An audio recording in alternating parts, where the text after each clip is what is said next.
When Clint Eastwood walked onto the set of The Truth with Jessica Lange, the audience expected another routine Hollywood interview. What they didn't know was that Jessica Lange, famous for her viral gotcha moments, was about to make the biggest mistake of her career. She thought she was setting Clint up for an easy takedown, a spectacle that would humiliate a so-called outdated legend. But what happened next became television history. Because in true Clint Eastwood style, he didn't just respond, he took control, turning the entire interview into an unforgettable lesson on wisdom, strength, and why some legends never fade. The announcement sent shockwaves through the media. Clint Eastwood, the Hollywood legend, the man who had defined masculinity and resilience for generations, had agreed to a rare interview. And not just with anyone. He was going on The Truth with Jessica Lange, one of the most watched and most controversial talk shows in America.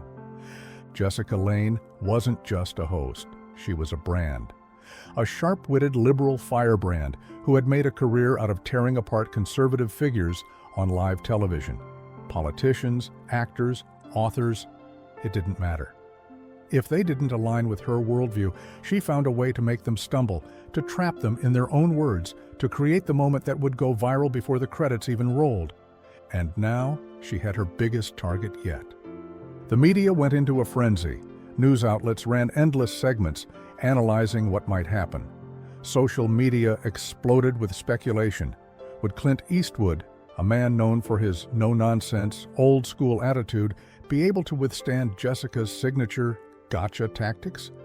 Or would this be the moment Hollywood's toughest cowboy finally met his match? The anticipation was electric. Jessica's followers were convinced this would be another takedown, another example of why outdated values had no place in the modern world. Meanwhile, Clint's supporters saw this as something much bigger, a battle of generations, a test of whether traditional masculinity and unshakable wisdom still had a place in an industry increasingly dominated by political correctness. People picked sides before the cameras even started rolling. And Jessica, she was ready.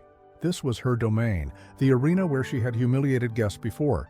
She had done her research, prepped her questions, sharpened her strategies.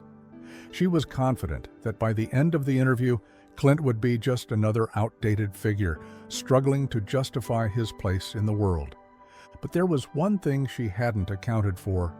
Clint Eastwood wasn't just another guest. He wasn't coming to defend himself. He wasn't coming to apologize, to backtrack, to flinch under pressure. He was coming to do what he'd always done, speak the truth. And before the night was over, the world would see exactly why you never bet against a legend. The studio was packed. Rows of eager audience members whispered among themselves, their eyes locked on the illuminated stage where Jessica Lange would soon make her entrance. Overhead, the glare of the studio lights reflected off the sleek black floors. The massive LED backdrop displayed The Truth with Jessica Lange in bold, flashing letters.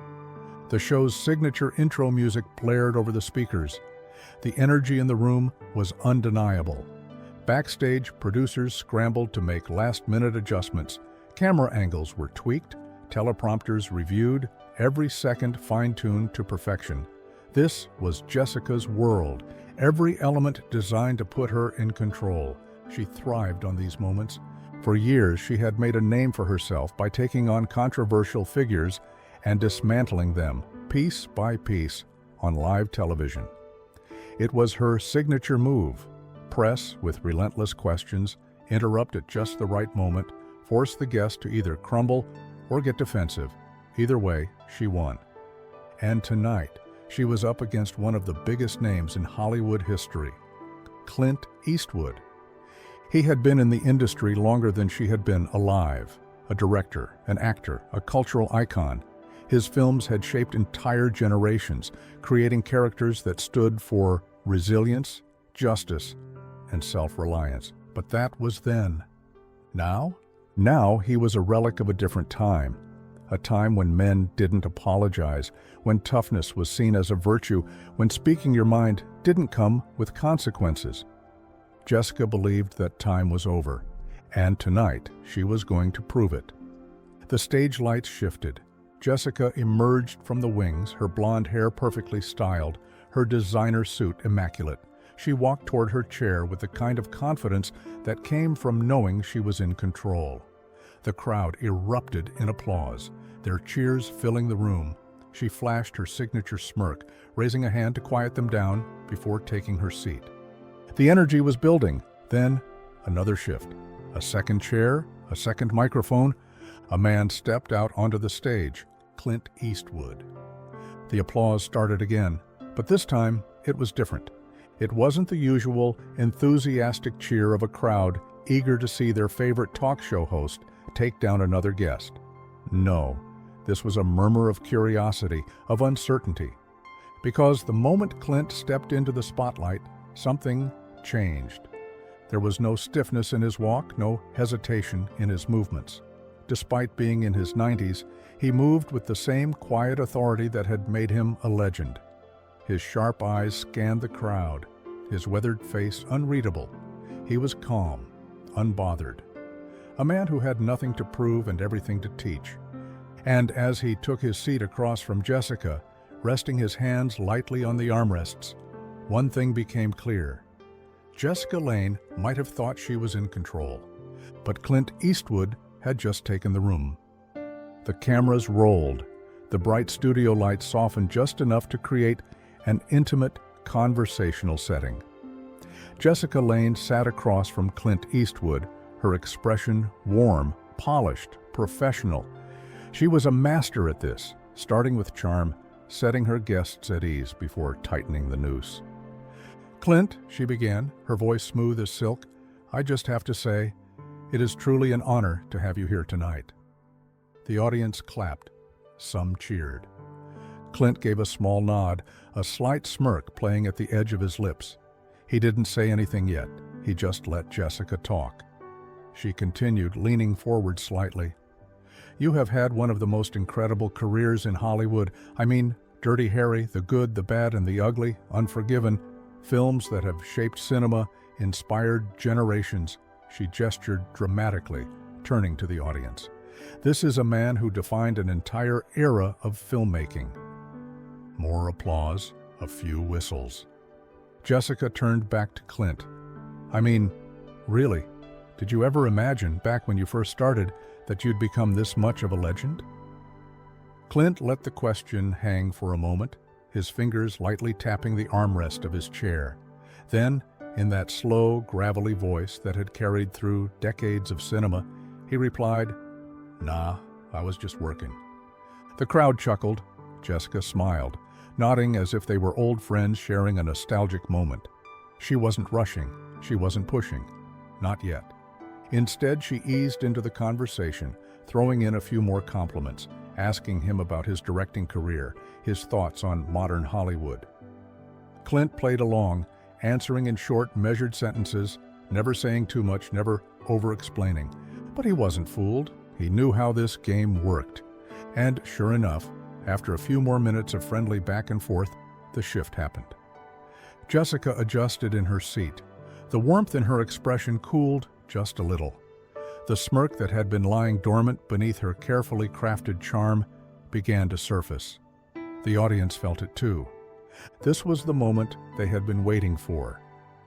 Jessica folded her hands on the desk in front of her.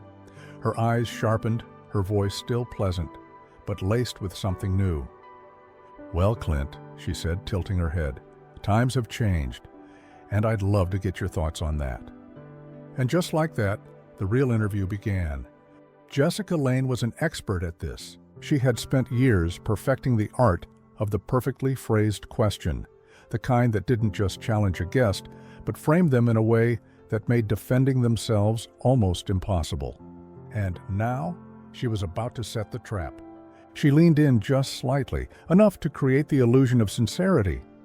"Clint, you've built your career playing strong, no-nonsense men, men who take charge, who don't apologize, who handle things their way." She let the words sink in. The audience nodded along. They knew where this was going.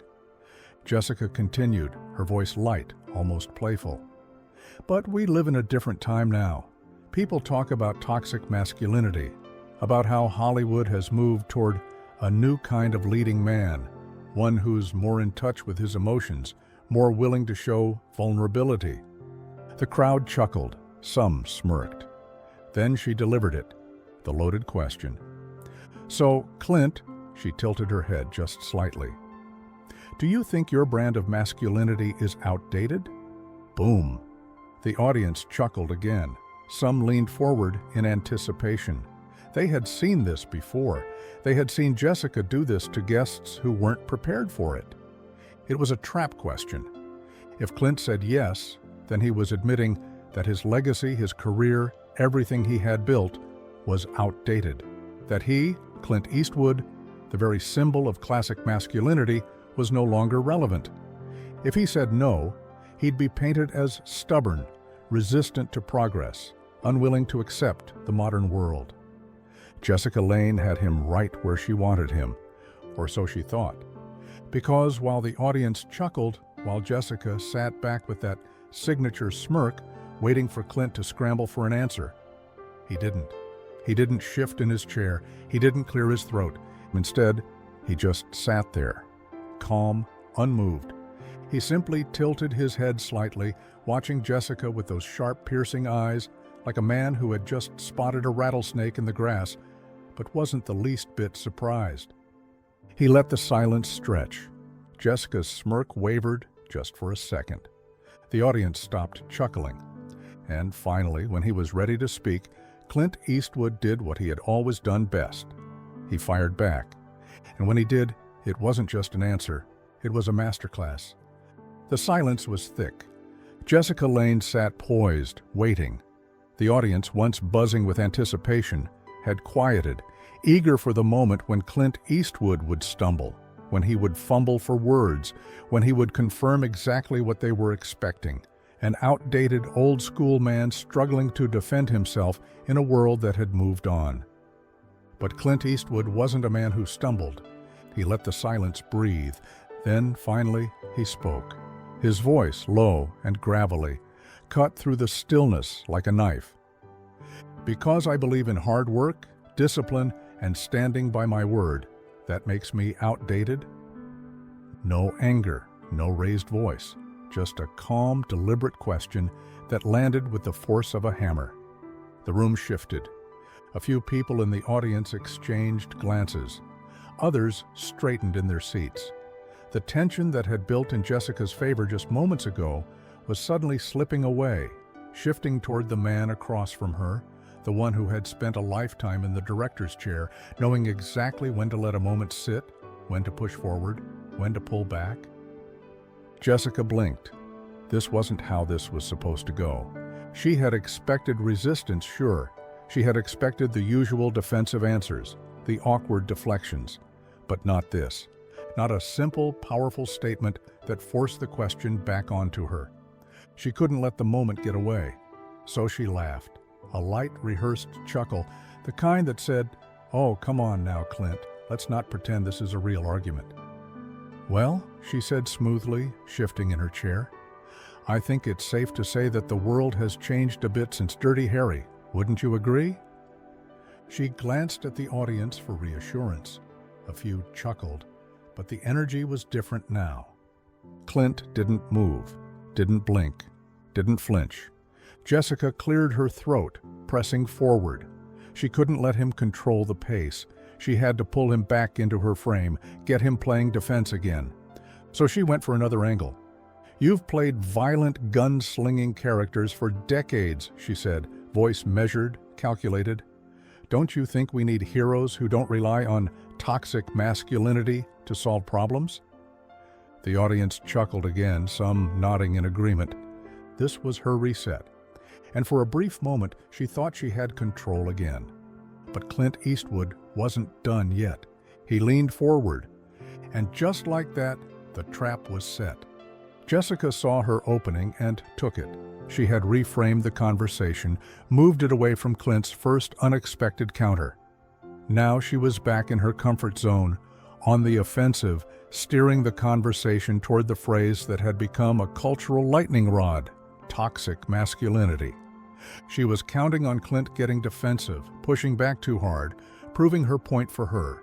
The audience was with her. They chuckled at her question, waiting for Clint to either laugh it off or take the bait. But instead, Clint Eastwood just watched her. And then, slowly, he leaned forward. The audience quieted. There was something about the way he moved. Not hurried, not rattled, not even particularly reactive, just precise, deliberate. The way a man who had spent decades in front of and behind the camera controlled a scene. And when he finally spoke, his voice was steady, unwavering. "Let me ask you something." Jessica tilted her head slightly, intrigued but cautious. "If a guy breaks into your house tonight," Clint continued, his sharp eyes locked onto hers, "you want a poet or a protector?" The room froze. A few gasps, a murmur rippling through the crowd. Someone in the back chuckled nervously. Jessica's lips parted, but no words came out immediately. This wasn't how these interviews worked. She was supposed to be the one controlling the questions, leading the guest into a corner. But Clint had just flipped it, turned the moment into something much bigger than an argument about masculinity in Hollywood. He had made it real. Jessica forced a laugh, shaking her head. "That's a false equivalency, Clint. Society doesn't work like an old Western." She looked toward the audience for support, expecting another chuckle, another nod of agreement. But this time the crowd wasn't laughing with her. They were thinking. Clint didn't move, didn't react. He simply let the moment breathe. And that was when Jessica realized she had lost control again. She needed to pull it back. She needed to shift him back onto the defensive. She straightened in her chair, forcing her smirk back onto her face. "Come on, Clint. We're talking about movies here, not home security." Clint exhaled slightly. It was almost a laugh, but not quite. "No," he said simply. "We're talking about real life. You just don't want to admit it." More murmurs. Jessica's smirk tightened. She had spent years dismantling guests with a single phrase, a single leading question, a single sharp remark that left them scrambling. But Clint Eastwood wasn't scrambling. He was in control. And now, the audience knew it too. The question wasn't whether Clint could defend himself. The question was whether Jessica Lange could keep up. The air in the studio was different now. Moments ago, Jessica Lange had the audience in the palm of her hand, guiding them through a carefully crafted takedown of an aging Hollywood legend. But now, the weight of Clint Eastwood's question sat thick in the air, like an anvil that had just dropped between them. "If a guy breaks into your house tonight, you want a poet or a protector?" The room went silent. The reaction wasn't what Jessica had anticipated. Usually this was the part where the audience laughed, reassured by her sharp wit and clever phrasing. But there was no laughter now, no smirks, no eye rolls, no quick-witted responses, just tension. People in the audience exchanged glances, some shifted in their seats. A few even nodded, as if considering the question for the first time. The cameras caught everything, Jessica's forced smile tightening ever so slightly, her fingers curling around the edge of her desk. She hadn't expected this. She was used to guests fumbling for words, trying to justify themselves, while she sat back and let the moment collapse on them. But Clint? Clint wasn't flustered. He wasn't scrambling. He wasn't playing her game. Jessica opened her mouth, but for the first time that night, she hesitated. And that hesitation? The audience felt it. For Clint, it was barely even a contest. He had spent a lifetime in front of cameras, in control of the story, in control of the scene. And right now, he was directing this interview. The moment stretched. The energy in the studio was no longer on Jessica's side. She knew she had to say something, anything to pull the focus back, to break the tension, to reset the dynamic in her favor. So she did what every seasoned host did when they felt control slipping. She forced a laugh. Jessica's laugh rang through the studio, light, breezy, calculated. "Oh, Clint," she said, shaking her head like a teacher correcting an unruly student. "That's a false equivalency. Society doesn't work like an old Western. She turned slightly, addressing the audience, hoping to regain their support. This isn't the good, the bad, and the ugly, she continued, flashing her signature smirk. We're talking about modern society, not a shootout at high noon. A few chuckles scattered through the crowd, but it wasn't the full, rolling laughter she had hoped for. Something was off. She could feel it. The moment she looked back at Clint, she knew why. He wasn't laughing. He wasn't playing along. He just sat there, watching her. And the audience saw it.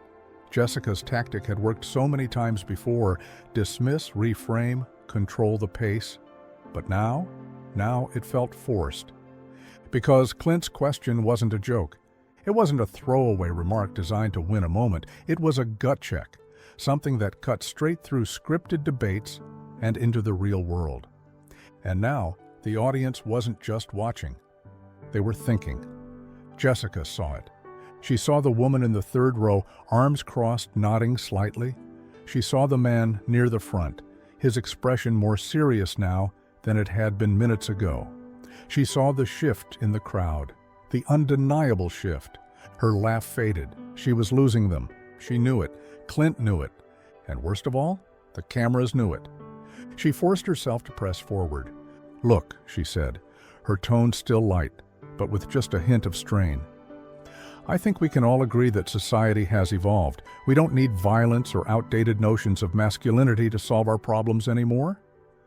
There, a broad, sweeping statement. Something that usually worked, something that positioned her as the reasonable one, the voice of progress. But Clint still wasn't biting. Instead, he exhaled, slow and steady, his eyes never leaving her. Then, finally, he spoke. "You say society has evolved," he said, his voice calm, unwavering. "Tell me something, Jessica. If someone you love is in danger, who do you call first? A poet or a protector?"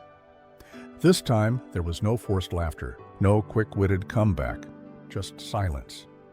Jessica swallowed, because she knew the answer, and so did everyone in that room. The silence stretched, thick and suffocating. Jessica Lange wasn't used to this.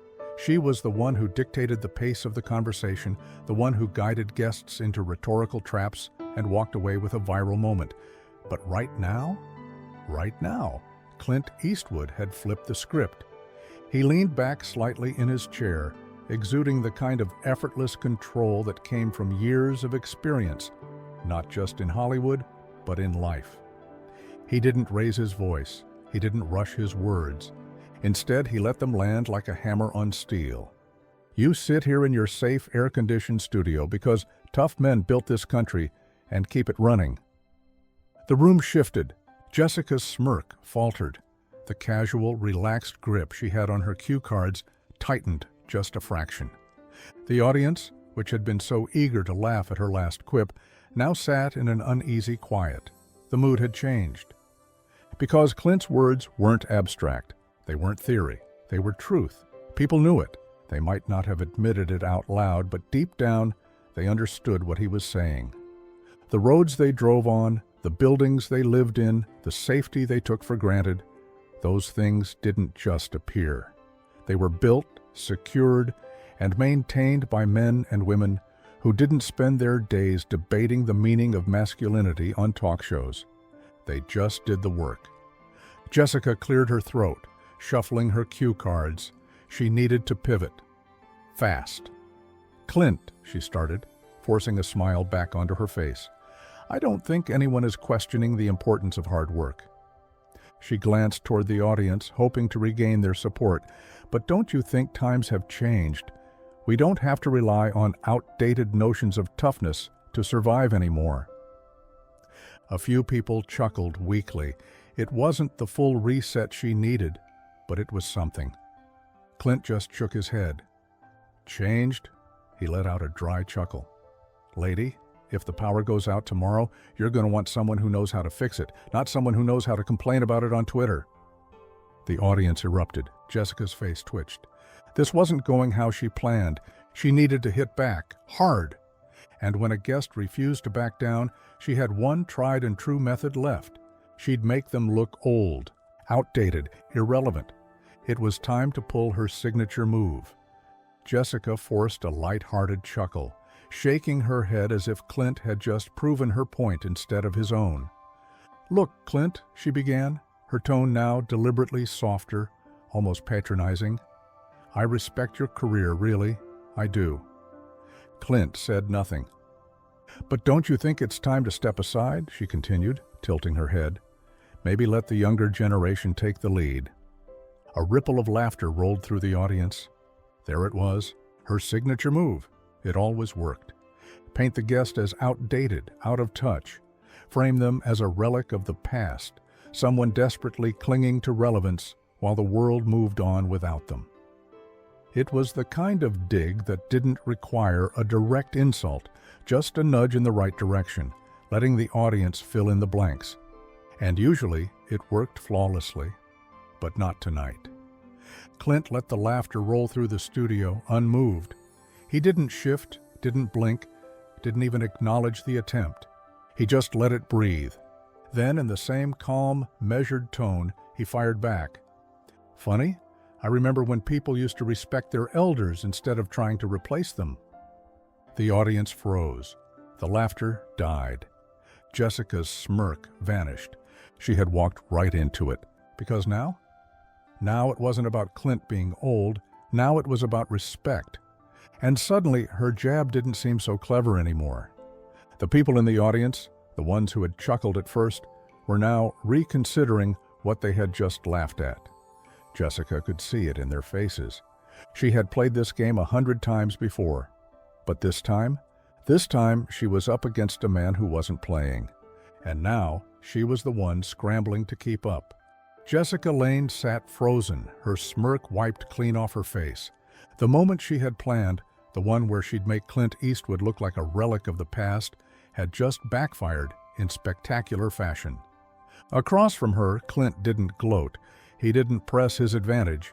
He just smirked, shaking his head slightly, as if he had seen this all before. Then, with the same calm, unwavering tone, he delivered the final shot. "Funny, I remember when people used to respect their elders instead of trying to replace them." Boom! The audience erupted. A wave of applause surged through the studio, drowning out everything else. Some people cheered, others clapped furiously, nodding along. Even those who had initially sided with Jessica now had to admit this was not the outcome they had expected. Jessica sat there blinking, her cue cards forgotten in her hands. She had walked into the exchange expecting to control the conversation, to guide Clint into an inevitable moment of defeat. Instead, she had just been schooled in real time. She tried to say something, anything, but the roar of the crowd swallowed her words before they could even leave her mouth. And Clint? Clint just sat back, relaxed, unmoved. The cameras captured everything. Jessica, speechless, the audience, on its feet. Clint, effortlessly in control. She had wanted a viral moment. She had gotten one, just not the one she expected. It happened within minutes. Before the credits had even rolled, audience members were already pulling out their phones, posting clips of the moment that had just unfolded live on national television. By the time Clint had walked off set, Twitter, or X, as some still stubbornly called it, had already erupted, trending worldwide. Clint clapped back. Eastwood vs. Lane. Wisdom matters. Social media was on fire. Headlines spread like wildfire. Clint Eastwood schools liberal TV host in legendary interview. 94-year-old icon humiliates woke media narrative. Jessica Lange wanted a viral moment. She got one, but not the one she expected. Reaction videos flooded YouTube. Podcasters scrambled to record emergency episodes breaking down exactly how Clint had dismantled Jessica's carefully crafted narrative with just a few words. One video, Clint Eastwood Destroys Jessica Lange, in under 10 seconds, hit 1 million views in less than an hour. Even mainstream news couldn't ignore it. Some outlets tried to downplay the moment, framing it as a tense exchange rather than the complete wrecking of Jessica's argument. Others rushed to Jessica's defense, claiming she had been ambushed or disrespected by an elderly man who refused to acknowledge progress. But it didn't matter. The footage was out. The moment was sealed. Jessica's supporters scrambled to spin it. He didn't even answer the question, one viral post claimed. He just played the victim and people ate it up. But the replies told the real story. He didn't have to explain it. He just let the truth speak for itself. Jessica Lange just learned what happens when you try to outplay a legend. That's how you handle a loaded question, with experience, confidence, and zero desperation. Even people who weren't particularly invested in the debate found themselves admiring Clint's composure. A Rolling Stone columnist summed it up best. This wasn't just an interview, it was a lesson, and whether you liked it or not, Clint Eastwood proved that old-school wisdom still has a place in the world. Jessica, meanwhile, stayed silent. Her team was scrambling behind the scenes, trying to figure out how to do damage control. Should she address it, ignore it, play the victim? By the time they decided, it was too late. The internet had already chosen its winner. And Clint Eastwood? He had already moved on. Because legends don't argue, they don't need to explain themselves, they just win. The fallout was immediate. The moment had already taken over social media, but now the mainstream media had no choice but to address it. Clint Eastwood's showdown with Jessica Lange had become the most talked about event in television, but there was a problem. The footage wasn't cooperating. There was no way to spin what had happened in Jessica's favor, not convincingly at least. The clip was everywhere, unedited, unfiltered, and undeniable. Clint had dismantled the carefully curated media narrative in just a few sentences, and there was nothing they could do to take it back. But that didn't mean they weren't going to try. Headlines flooded in, each one more desperate than the last. Clint Eastwood sparks controversy with dismissive comments on modern masculinity. Jessica Lange faces online harassment after heated interview. Experts weigh in. Is Clint Eastwood's "respect your elders" rhetoric dangerous? On daytime talk shows, panels of so-called experts gathered to discuss the problematic nature of Clint's remarks. I mean, let's be honest, one panelist scoffed, rolling her eyes. He's playing the victim while refusing to acknowledge how society has evolved. That's classic old-school privilege. Another nodded along. The real issue here is the reaction. Why are people cheering for this? It shows we still have a long way to go in dismantling these outdated power structures. It was the same routine. Frame the backlash as problematic, shift the blame onto the audience, make it about something bigger than what actually happened. But the internet wasn't buying it. Because the footage was right there. People had seen it. They knew what happened. There was no shouting, no aggression, just a calm, collected Clint Eastwood flipping the script on a host who had walked into the interview thinking she could embarrass him. No amount of damage control could change that. Comments flooded under every article, every panel discussion, every attempt to rewrite what had happened. Jessica got destroyed, and now they're trying to gaslight us into thinking it was something else. It's hilarious watching the media scramble when they lose for once. Notice how they never actually quote Clint? Because if they did, people would realize he said nothing offensive. Even major news networks struggled to frame the narrative. While some outright refused to air the full clip, others tried to cut and edit it in ways that softened the impact. But it was too late. The real footage had already made the rounds. And Clint? He wasn't defending himself. He wasn't explaining himself. Because he didn't need to. The meltdown continued for days. Think pieces, reaction videos, editorials. Everyone had something to say. But through all the noise, one thing became clear. Clint Eastwood had already won. And he hadn't even said anything since the interview ended. 1 week later, Carmel, California. A cool breeze rolled in from the ocean as Clint Eastwood stepped out of a quiet cafe, a to-go cup of black coffee in one hand. Dressed in a simple button-down and jacket, he looked as effortlessly put together as ever, completely unbothered by the media firestorm still raging in his name. He had avoided interviews, ignored requests for comment, and had no intention of getting involved in the conversation still unfolding online. But, of course, the media wasn't ready to let it go.